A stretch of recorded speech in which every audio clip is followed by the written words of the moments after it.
This is KOIN TV Channel 6, Portland, Oregon, Vancouver, Washington, and it is time now for the Newscene Noon Report.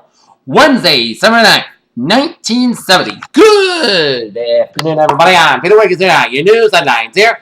And our top 3 at 12 noon here is in Washington, where the Senate voted on Tuesday to bar defense funds for U.S. combat ground troops in Cambodia amid defense demands and an appropriations subcommittee that the Nixon administration disclosed its long-range plans in Southeast Asia. The new bar on sending troops to Cambodia, similar to one enacted a year ago covering Laos and Thailand, was contained in the $86.4 billion defense money bill passed on a roll call vote of 89 to nothing here. In Washington, the House gave the hard-pressed supersonic transport program and lease a temporary new lease in life Tuesday when it refused to accept the Senate rejected funds of 1,800-mile-an-hour aircraft was voted 213 to 1 save or against, instructing the countries to accept the Senate action and instructed for a transportation department appropriations bill of $290 million identified, constructed of the 2 prototype models of such disputed plane. The House press version of the bill included the money so that the matter must be resolved in a conference. In Salem, Senator Victor Atea of Beaverton was elected on Tuesday night, Republican leader of the Oregon Senate by a margin of 10 of 14 votes cast. Atea's election represents a major break of the Republicans from the past when the senators elected a leader to support a coalition with a Democrat. 2 young men and a woman in Beaton robbed a Southeast Portland couple late Monday after gaining every entry to the couple's home for appeal and assistance. Mr. and Mrs. Lester K. Smith was struck, kicked, cursed, robbed, and tied with Phoenicia Blancourt. They told the police they 3 persons responsible came to the door about 8:45 p.m. said they had to run out of the gasoline and asked to use the Smith telephone. In Washington, King Hussein and Jordan met with President Nixon Tuesday for a discussion of Middle East problems. The King's conference here have to be a prelude to a resumption of Middle East peace talks.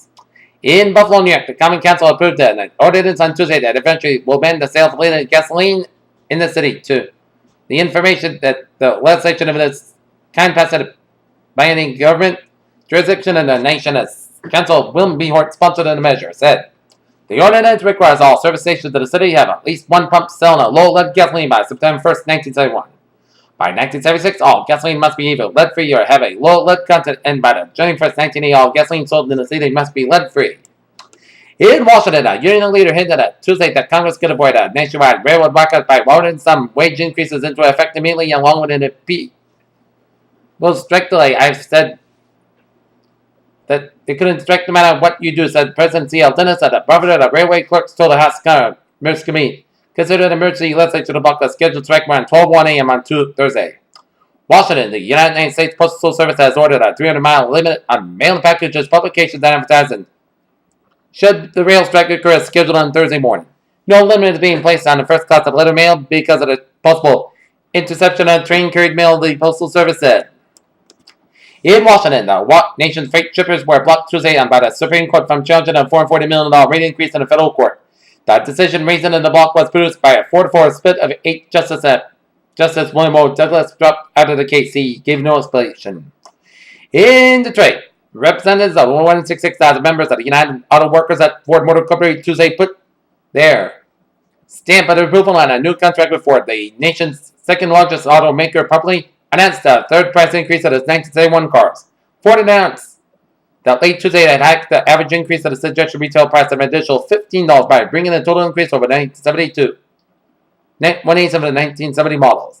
In Kuala Lumpur, Malaysia, the Sabah State Rice Board on Borneo told farmers the simplest, safest, and cheapest method of killing rats in the rice fields was by putting food mixed with cement at strategic points. And now on to the weather over here for Portland area and vicinity. Afternoon clear in here, and high today be about 44, low about 38. Today's high at noon, 46 degrees. And that's going to be the Channel 6 Newscene. The noon report on this December 9th. Thanks, 7 on Wednesday. Peters. Have a good day. I'll see you later. Bye-bye. Have a good day.